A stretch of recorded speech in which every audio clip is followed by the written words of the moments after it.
नमस्कार, यूपी की खबरों में आपका स्वागत है। मैं हूं आपके साथ सुरभि राजपूत। सीधा रुख करते हैं खबरों की ओर। त्रिपुरा के कल्याणपुर प्रमोद नगर विधानसभा क्षेत्र में विजय संकल्प रैली का आयोजन किया गया। आपको बता दें कि यूपी के सीएम योगी आदित्यनाथ भी रैली में शामिल हुए, साथ ही जहां पर सीएम ने सभा को भी संबोधित किया है। कांग्रेस और कम्युनिस्ट दोनों एक ही थैले के चट्टे बट्टे हैं। ये लोग विकास नहीं करते। इनके द्वारा तो हमारी आस्था के साथ खिलवाड़ किया जाता और कहते हैं कि राम का तो अस्तित्व ही नहीं था, कृष्ण का अस्तित्व ही नहीं था। जैसे कि अस्तित्व केवल इन्हीं का है, इसीलिए देश की जनता ने सबक सिखाया। आज कांग्रेस को अस्तित्व समाप्त करने के लिए अग्रसर कर दिया। कम्युनिस्टों का नामों निशान मिटाने की ओर लेकर के चले गए।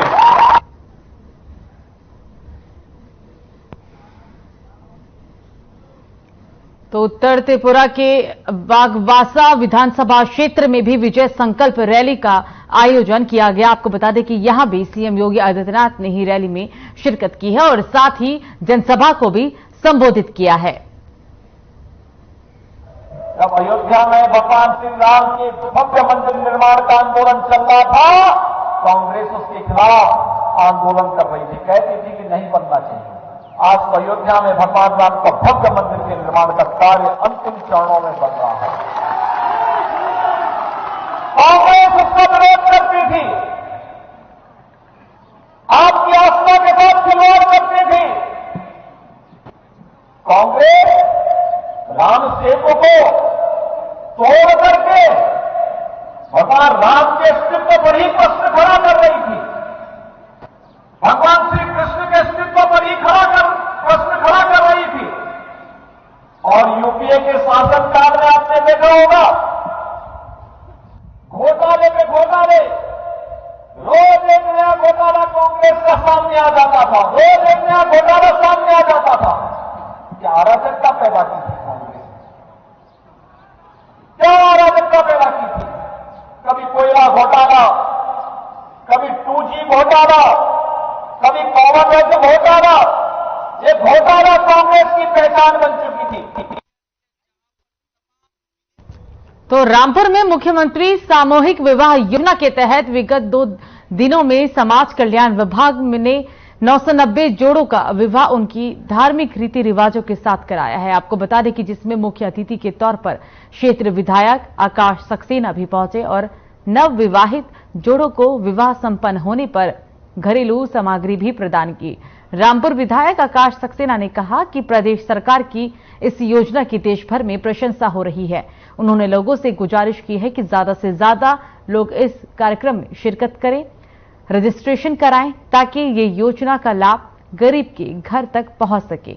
बता दें कि मुख्यमंत्री सामूहिक विवाह में प्रत्येक जोड़ों पर 51,000 खर्च करने का प्रावधान है, जिसमें 35,000 नवविवाहिता के बैंक खाते में भेजे जाते हैं और साथ ही 10,000 के दैनिक उपयोग के विभिन्न सामग्री भी दी जाती है और 6,000 कार्यक्रम के आयोजन पर व्यय किया जाता है।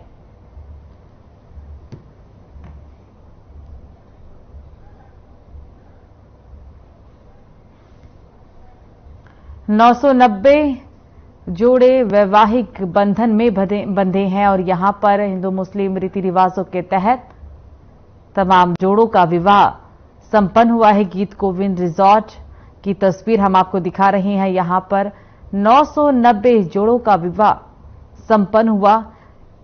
इसमें मुस्लिम जोड़े भी थे, उनके रीति रिवाज के साथ विवाह को संपन्न कराया गया, निकाह पढ़ाया गया। साथ ही हिंदू रीति रिवाज के अनुसार भी यहां पर विवाह संपन्न कराया गया है। हिंदू मुस्लिम रीति रिवाजों के साथ 990 जोड़े एक दूसरे के साथ बंध गए हैं।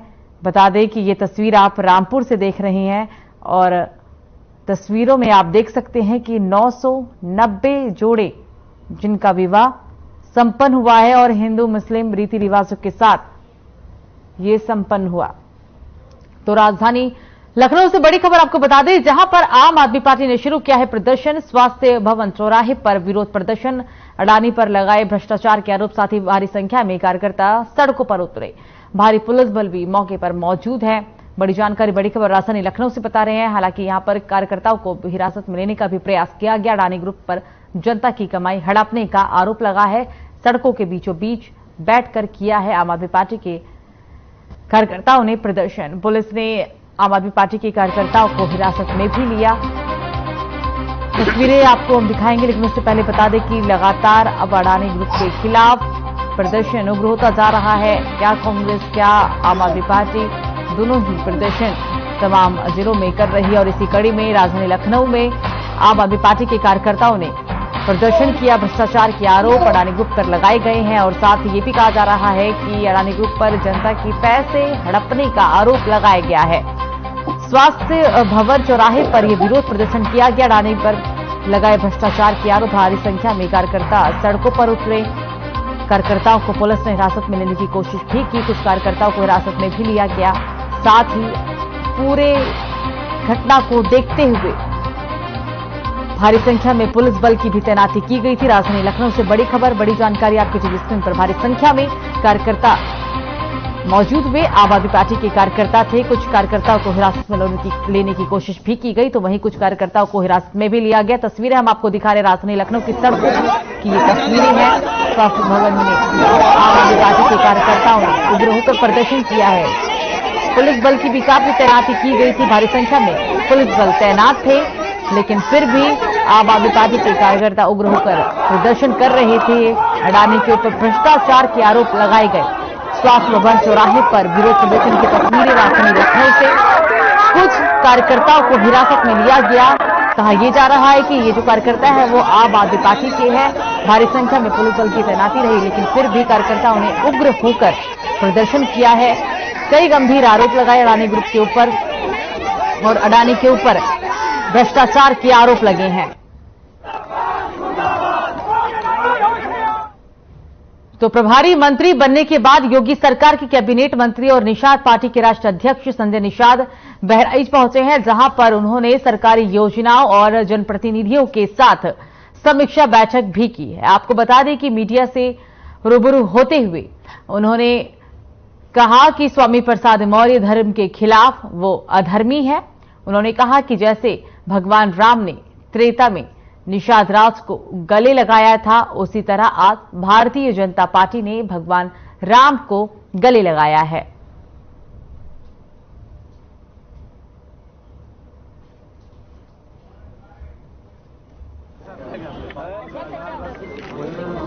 और भारतीय जनता पार्टी के साथ जिस तरीके से त्रेता में भगवान राम ने निषाद राज को गले लगाया था, उसे भारतीय जनता पार्टी ने गले लगाया, उसके साथ हम लोग आज इकट्ठे हो रहे हैं। इन्हें रास नहीं आ रहा कि निषाद लोग भगवान राम के भक्त के रूप में पूजन कर रहे हैं और ये भगवान राम पर टिप्पणी, भगवान राम के नाम पर गोली चलाने वाले, मंदिर पर गोली चलाने वाले और बोली बोलने वालों को जनता जवाब देती है, दिया है। और 2024 में बात पूरी होने दो मंत्री, हम आपकी बातों में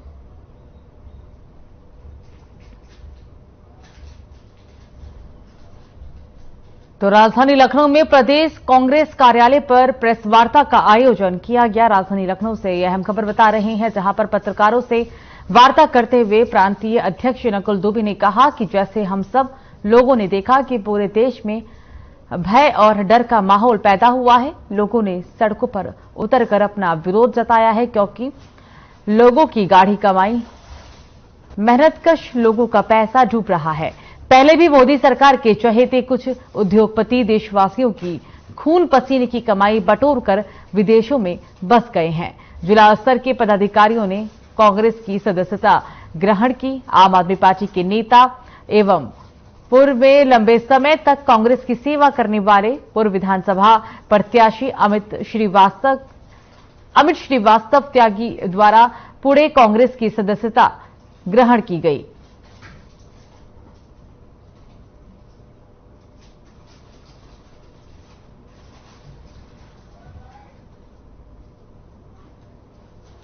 जिसकी जेबें लगभग खाली सी हो गई हैं, थोड़े थोड़े पैसे लोगों के पास बचे हुए हैं। सन 2014 के से चल रहे क्रियाकलापों के कारण एकाएक स्टेट बैंक और LIC में जो अफरा तफरी का माहौल मच गया और हर किसी को ये लगने लगा कि जिस तरह से शेयर के दाम गिरने शुरू हो गए, जिस तरह से हम लोगों ने पहले भी देखा है कि काफी लोग लाखों करोड़ रुपए लेकर के हिंदुस्तान का विदेशों में जाकर के बस गए और वहां जाने पर वो अपने आप को विदेशी राष्ट्रभक्त कहने का कार्य करते हैं और तरह तरह के आयोजन इवेंट किया करते हैं, तो जनता जनार्दन एकदम से घबरा। आज हमारे साथ हैं प्रदेश कांग्रेस के अध्यक्ष, प्रांतीय अध्यक्ष नकुल दुबे, पूर्व मंत्री। हम उनसे जानने का प्रयास करेंगे जिस प्रकार से भी इन्होंने पीसी की बहुत से मुद्दों को बेबाकी से जवाब दिया। आजकल एक बहुत ज्यादा मुद्दा छिड़ा हुआ है रामचरितमानस पे, जिन लोगों ने अभद्र टिप्पणी की और उनको अपनी पार्टी में महिमा मंडन करके उनके पद को बढ़ाने का काम किया गया। हम जानने का प्रयास करेंगे किस परिप्रेक्ष्य में इसको देखते हैं और इसके क्या परिणाम हो सकते हैं। नकुल दुबे। असल देखिए, मेरा तो बहुत साफ कहना है कि जो लोग, चाहे वो राम जी का मंदिर हो, चाहे भोले बाबा का मंदिर हो, चाहे रामचरितमानस हो, चाहे कोई भी ग्रंथ हो, कोई भी धार्मिक ग्रंथ हो, जो लोग ठेकेदार बन गए वही लोग गलत बन गए हैं। सही चौकीदार न होने की वजह से सही लोगों को उसका क्या बताते हैं ना, वो जो बोलते हैं संरक्षण, क्या कहेंगे उसको, शब्द कौन सा इस्तेमाल करें, कि जिन लोगों को जिम्मेदारी होनी चाहिए थी, वास्तव में जिन लोग नहीं, उनको जिम्मेदारी उनसे जो छीन ली गई है और उन लोगों ने जिम्मेदारी ले ली है जिनको वहां उसके पास फटने देना चाहिए। अब जैसे जब तक ये 5 साल उसमें रहे बीजेपी में मंत्री, तब तक उन्होंने कुछ नहीं कहा।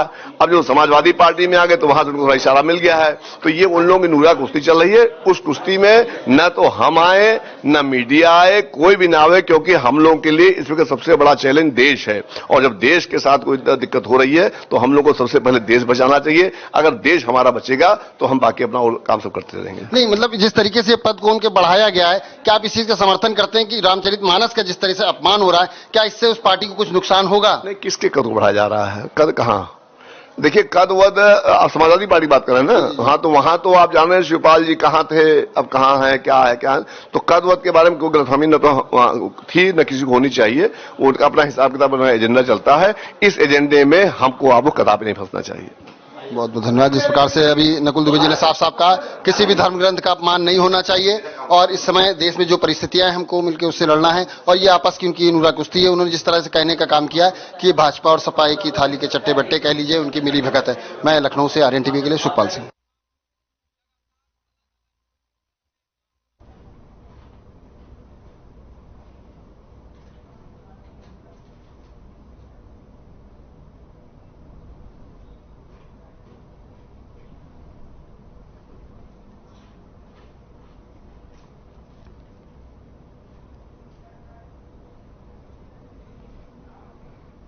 तो इस बीच राजधानी लखनऊ से एक और बड़ी खबर, यूपी एसटीएफ को मिली बड़ी सफलता। दिल्ली पुलिस परीक्षा मामले में गिरफ्तारी की गई। बड़ी जानकारी बता दें, आरक्षी भर्ती परीक्षा में सॉल्वर बैठाकर दिलाई गई थी परीक्षा। साथ ही परीक्षा में धांधली और फर्जीवाड़ा का आरोपी गिरफ्तार हो चुका है। बता दें कि गौतम बुद्ध नगर के सेक्टर 58 में आरोपी को गिरफ्तार किया गया। फर्जीवाड़ा करने वाले गिरोह का सदस्य है आरोपी। मामले में फरार चल रहा था 35,000 का इनामी आरोपी नितिन कुमार को यूपी एसटीएफ ने गिरफ्तार किया। गौतम बुद्ध नगर के सेक्टर 58 से गिरफ्तार किया गया है। बड़ी खबर, बड़ी जानकारी आपको बता रहे हैं, यूपी एसटीएफ पुलिस को बड़ी सफलता हाथ लगी है।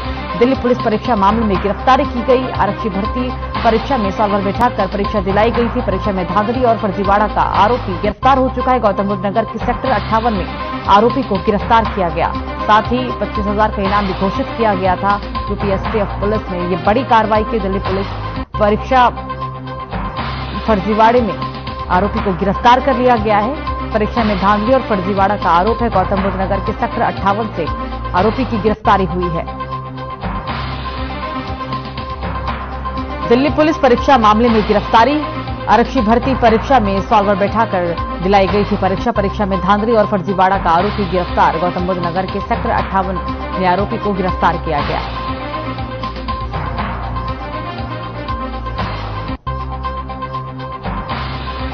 आरक्षी भर्ती परीक्षा में सॉल्वर बिठाकर परीक्षा दिलाई गई थी। हम आपको तस्वीरें दिखा रही हैं। आरोपी को फिलहाल यूपी एसटीएफ ने गिरफ्तार कर लिया है। दिल्ली पुलिस परीक्षा मामले में ये गिरफ्तारी हुई है। लगातार पुलिस गिरफ्तारी के लिए जाल भी बिछा रही थी और आखिरकार यूपी एसटीएफ के द्वारा ये बड़ी कार्रवाई की गई। यूपी एसटीएफ को बड़ी सफलता हाथ लगी। आरोपी को पुलिस ने गिरफ्तार कर लिया है। धांधली और फर्जीवाड़ा का आरोपी गिरफ्तार हो चुका है। यूपी एसटीएफ ने गिरफ्तारी की है।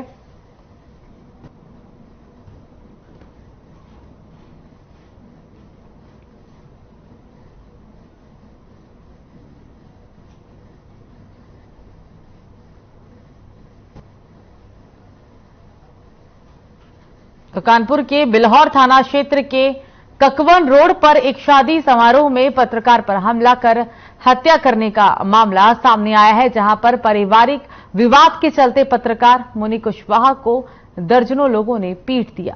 हमले के बाद पत्रकार मुनि कुशवाहा की मौत भी हो गई है। साथ ही बता दें कि इस दौरान सूचना पर पुलिस मौके पर पहुंची और शव को कब्जे में लेकर पोस्टमार्टम के लिए भेज दिया गया। पत्रकार के साथ हुई इस हाथापाई का वीडियो भी सोशल मीडिया पर वायरल हो रहा है। वीडियो भी हम आपको दिखा रहे हैं। कानपुर से ये वीडियो है। पत्रकार की निर्मम हत्या कर दी गई है। कुछ लोगों ने पत्रकार को बुरी तरीके से पीटा। हालांकि ये पूरा मामला परिवार से जुड़ा हुआ बताया जा रहा है। पारिवारिक कलह के चलते ही पत्रकार की पीट कर निर्मम हत्या कर दी गई। हालांकि ये वीडियो पास के ही लगे सीसीटीवी कैमरे में पूरी घटना कैद हो चुकी थी और ये वीडियो अब सोशल मीडिया पर वायरल हो चुका है। वीडियो भी हम आपको दिखा रहे हैं। कानपुर से ये पूरा मामला आपको बता रहे हैं। फिलहाल पुलिस ने शव को कब्जे में लेकर पोस्टमार्टम के लिए भेज दिया है। शादी समारोह में मारपीट का मामला सामने आया, जहां पत्रकार को बुरी तरीके से पीटा। पत्रकार की घटनास्थल पर मौत हो चुकी है और फिलहाल पुलिस पूरे मामले की जांच पड़ताल भी कर रही है। शादी समारोह का ये पूरा मामला बताया जा रहा है। कानपुर से ये पूरा मामला, पूरी घटना पास के लगे सीसीटीवी कैमरे में कैद हुई, जो सोशल मीडिया पर अब वायरल है।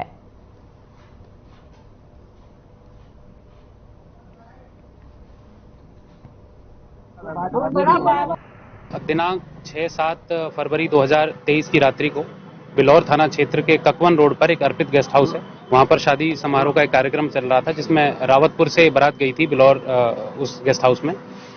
हाउस में ही अंदर लड़ाई झगड़े के कारण एक व्यक्ति जिनका नाम स्वतंत्र कुशवाहा और मुनि कुशवाहा बताया जा रहा है, जो पेशे से पत्रकार हैं, उनके सर पर एक चोट का निशान देखा गया है और उसके बाद उनकी मृत्यु हो गई। बेहतर समझ के लिए शव को पोस्टमार्टम के लिए मोर्चरी। तो फिरोजाबाद के शिकोहाबाद में मंगलवार सुबह आगरा लखनऊ एक्सप्रेसवे पर नगला खंगर थाना क्षेत्र अंतर्गत माइलस्टोन 65 के नजदीक मैनपुरी में तैनात एडीजे पाक्सो पूनम त्यागी की कार हादसे में मौत हो गई है। आपको बता दें कि कार हादसे का शिकार हो गए, जिसके बाद चालक और एडीजे को गंभीर हालत में भर्ती करवाया गया। जानकारी देते हुए थाना प्रभारी मौके पर पहुंच गए। गंभीर रूप से घायल एडीजे और उनके चालक को सैफई पीजीआई भी रेफर कर दिया गया, जहां पर डॉक्टरों ने परीक्षण के बाद एडीजी को मृत घोषित कर दिया, जबकि चालक का उपचार जारी है।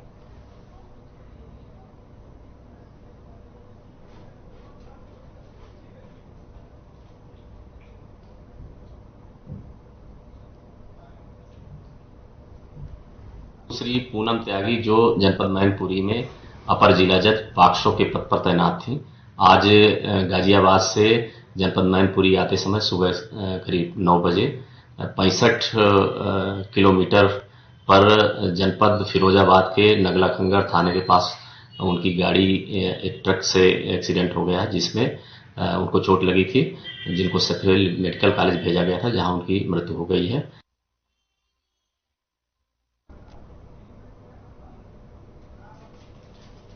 तो वहीं मथुरा में श्री कृष्ण जन्मभूमि और शाही ईदगाह स्वामित्व मामला भगवान ने अदालत में लगाई हाजिरी। बता दें बड़ी जानकारी, कोर्ट ने भगवान की हाजिरी मानकर आदेश किया जारी। भगवान को अगली तारीख से स्वयं हाजिर होने के आदेश जारी किए गए हैं। भगवान के सखा के रूप में वादी होंगे हाजिर।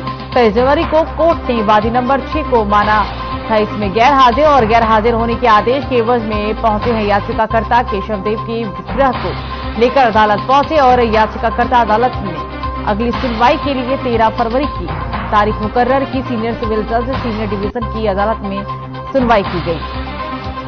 बड़ी जानकारी, बड़ी खबर आपको मथुरा से बता रहे हैं। आपकी टीवी स्क्रीन पर इस वक्त अहम जानकारी, जहां पर श्री कृष्ण जन्मभूमि शाही ईदगाह का ये पूरा मामला है, जहां पर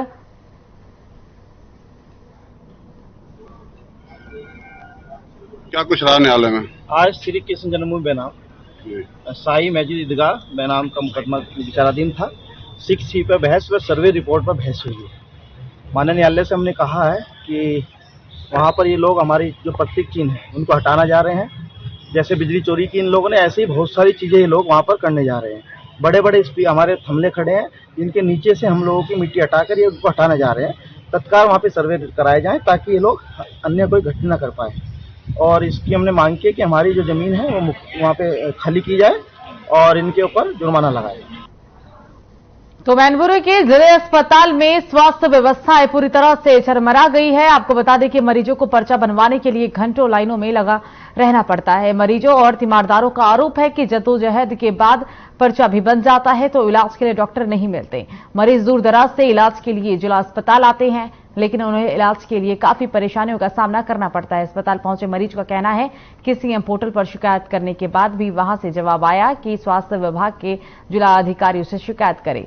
यहां आकर देखा तो कोई अधिकारी ही नहीं था।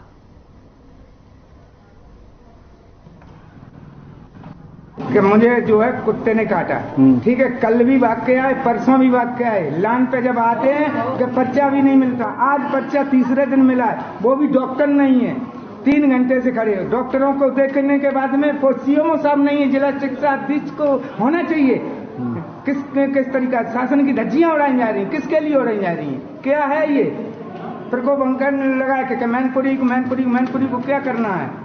जिला अस्पताल में क्या? अस्पताल में आया था दवाई लेने के लिए, 2 घंटे से लाइन में लगा हुआ था, पर्चा नहीं बन पाया, वापस जा रहा हूँ। मैंने मुख्यमंत्री हेल्पलाइन से शिकायत की कि पूरे उत्तर प्रदेश के सभी जनपदों में हमें ये लगता है कि सिंगल जो है काउंटर पर दवाई मिल रही है, सबके काउंटर पर ही पर्चे मिल रहे हैं। जबकि मौसम की वजह से संक्रामक रोग फैल रहे हैं, लिहाजा 2-2 काउंटर बनाई जाए। तो मुख्यमंत्री हेल्पलाइन से जवाब ये मिलता है। बाराबंकी जिला मुख्यालय स्थित गन्ना संस्थान के धरना स्थल पर बछरौली थाना बड्डूपुर की रहने वाली पीड़िता सुमित्रा देवी अपने परिवार के साथ भूख हड़ताल पर बैठी हुई है। आपको बता दें कि पीड़िता का कहना है कि उनके घर के सामने रास्ते की जमीन पर एक दबंग ने गुंडागर्दी के बदौलत कांटों से पूरी तरह रास्ता बंद कर दिया है, जिसके चलते उनके परिवार को दूसरों की छत से होकर निकलना पड़ता है। पीड़ित परिवार का कहना है कि पुलिस ने भी इस पर कोई भी कार्रवाई नहीं की है।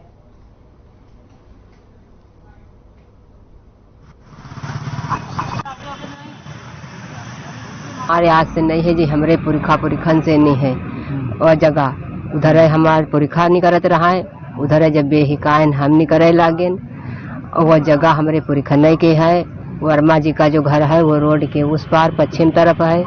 वो जगह छोड़ करके रोड के इस पार आ रहे हैं, कह रहे हैं हमारी है। जबरदस्ती जी कांटा साटा रोंधे हैं, सब मेरा घर बिल्कुल ब्लॉक किया है।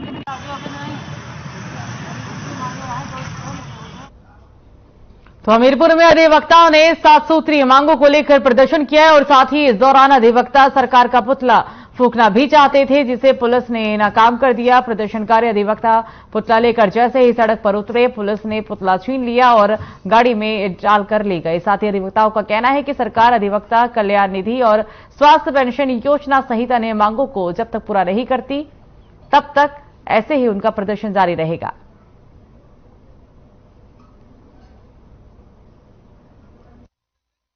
अधिवक्ता कल्याण निधि, अधिवक्ता पेंशन योजना, अधिवक्ता स्वास्थ्य योजना, इस तमाम मुद्दों को लेकर bar council of Uttar Pradesh ने और केंद्र राज्य सरकार को कई बार पत्र लिखा, लेकिन राज्य सरकार अनदेखा कर रही है अधिवक्ताओं के कल्याण के लिए। अधिवक्ताओं की समस्याओं को देखते हुए तो पूर्व में भी 2-3 बार ये धरना प्रदर्शन, हड़ताल और जिला अधिकारी महोदय को ज्ञापन दिया गया, मुख्यमंत्री को संबोधित ज्ञापन, लेकिन किसी प्रकार के अधिवक्ताओं की समस्याओं से सरकार रूबरू नहीं हो रही है। आज अधिवक्ता bar council of Uttar Pradesh के आह्वान पे समस्त प्रदेश के हर जिलों में, तहसीलों में अधिवक्ता आज न्याय कार्य से विरत रहे। ये ज्ञापन हमारे अधिवक्ताओं के बार काउंसिल उत्तर प्रदेश के आह्वान पे ये ज्ञापन दिया जा रहा है। अधिवक्ताओं की समस्याओं पे कोई भी सरकार ध्यान नहीं दे रही है। वो मौजूदा सरकार से मांग की गई है कि समस्त अधिवक्ताओं को 5 लाख रुपए तक का मुफ्त चिकित्सा बीमा कराया जाए। प्रधान तो खबर बाराबंकी से जहां जिला बार एसोसिएशन बाराबंकी ने बार काउंसिलिंग ऑफ उत्तर प्रदेश के आह्वान पर मुख्यमंत्री को संबोधित करते हुए एडीएम को 6 सूत्रीय मांगों को पूरा करने के लिए ज्ञापन सौंपा है। साथ ही जिलाधिकारी कार्यालय पर धरना प्रदर्शन भी किया गया। जिलाधिकारी को अवकाश पर बताते हुए अपर जिलाधिकारी राकेश सिंह की ओर से ज्ञापन लेकर मुख्यमंत्री को प्रेषित करने का आश्वासन दिया गया।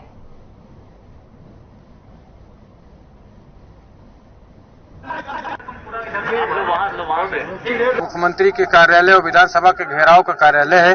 पूरे प्रदेश में हमारा अधिवक्ता समाज प्रताड़ित है। अधिवक्ता समस्या जो है निरंतर बढ़ती जा रही है।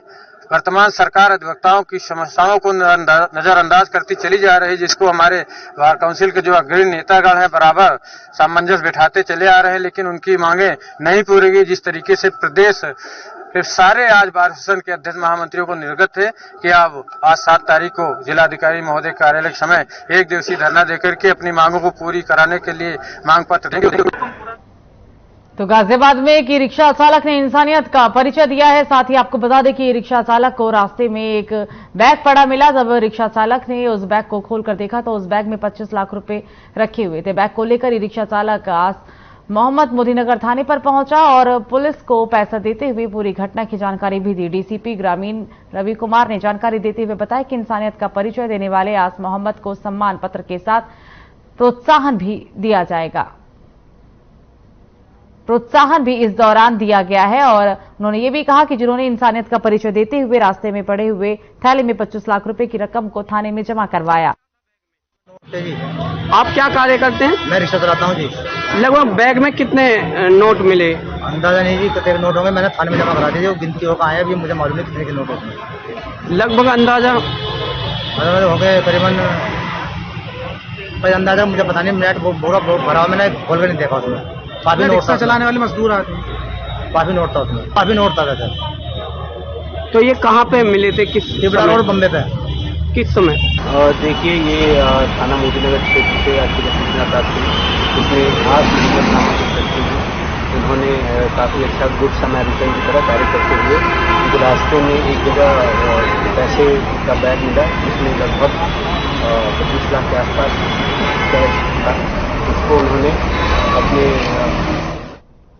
तो इस बीच आपको नोएडा से बड़ी खबर बता दें। बड़ी जानकारी नोएडा से आ रही है, जहां पर ऑनलाइन गेमिंग फ्रॉड का भंडाफोड़ हुआ है। साथ ही बता दें कि 16 लोगों को पुलिस ने किया गिरफ्तार। 12 लैपटॉप, 73 मोबाइल बरामद, 6 पासबुक, 90 एटीएम भी जब्त किए गए।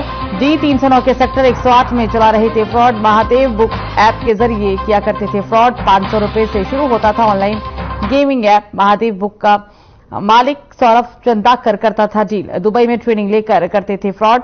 2 लोग ट्रेनिंग लेकर इंडिया में भी फ्रॉड कर रही थी। तस्वीरें हम आपको कार्रवाई के दौरान की दिखा रहे हैं। 400 करोड़ से ज्यादा की रकम ट्रांसफर की गई। साथ ही बता दें कि 10 बैंकों के 24 फर्जी बैंक अकाउंट भी ट्रांसफर किए गए हैं। साथ ही पुलिस ने 22 खातों से 2 करोड़ कैश को फ्रीज किया। पिछले 2 महीने 400 करोड़ की ठगी को अंजाम दिया था। ये बेसिकली 2-3 दिन पहले ये हम सबको एक सूचना मिली थी। किसी एक बंद घर में कुछ लड़के रहते हैं और कुछ ऐसी एक्टिविटीज कर रहे हैं। तो फिलहाल खबरों में मुझे दीजिए इजाजत। नमस्कार।